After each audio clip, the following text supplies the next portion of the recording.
Hello hi అండి, ఎలా ఉన్నారు? బాగున్నారు? నేనైతే కనుక చాలా బాగున్నాను. నేనైతే కనుక ఒకటి రెసిపీ అయితే ప్రిపేర్ చేస్తున్నాను. అది ఏంటో కనుక ఇప్పటికే మీకు అర్థమైపోయే ఉంటుంది.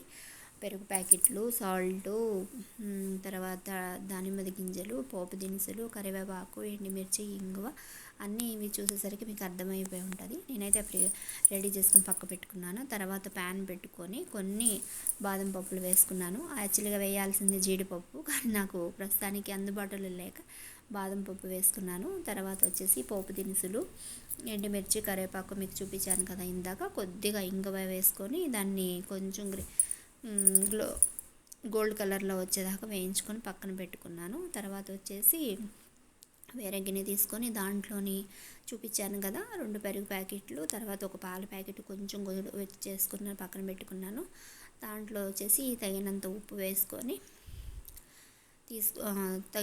వేసుకున్నాను. తర్వాత ఇది మొత్తం మిక్స్ అంతా కలిపేసి పక్కన పెట్టేశాను. ముందుగానే ఒక 1/2 కిలో బియ్యం వరకు నేను వండించుకొని పక్కన పెట్టుకున్నాను. ఎందుకంటే వేడి వేస్తే కనుక పెరుగు మొత్తం పీల్చేస్తుంది కదండి. అందు గురించి వచ్చేసి నేను పక్కన పెట్టేశాను. అది చల్లారిన తర్వాత ఇట్లా ఇవన్నీ ముందే చూపించాను కదా ఏమేమి పెడతాయి. అట్లా చల్లారిన తర్వాత అన్నము వచ్చేసి గడ్డలు లేకుండా కొంచెం పొడి పొడిగా ఉంటే బాగుంటుంది అనేసి నేను అట్లా చేశాను అనమాట. ఇంకా అన్నం అంతా వేసేసి పెరుగులోని మొత్తం కలిపేసుకున్నాను. తర్వాత నేను రెడీ చేసి పెట్టుకుంది ఉంది కదా పోపు దినుసులు అన్నీ ఫ్రై చేసి పక్కన పెట్టాను కదా, ఇంకా అవి కూడా వేసేసి దీంట్లో ఇట్లా కలిపేసాను. నెక్స్ట్ వచ్చేసి నేను చిన్న చిన్న డబ్బాలు తీసుకొచ్చాను. ప్లేట్లో పెట్టుకుంటే బాగోదు కదా అనేసి మళ్ళీ ఎందుకులే అని ఇవి తినేసేసి ఇంక అక్కడే ట్రైలోనే పడేస్తే బాగుంటుంది, పడేయటానికి ఉంటుంది కదా కడుక్కోకుండా అనేసి నేను అవి తీసుకున్నాను అనమాట. మొత్తం ఒక 10 మంది వెళ్ళాము. ఆ 10 మందికి సరిపడా డబ్బాలు తీసుకొచ్చుకొని దీంట్లో అంతా వేసి పార్సిల్ చేసి పెట్టుకున్నాను అనమాట.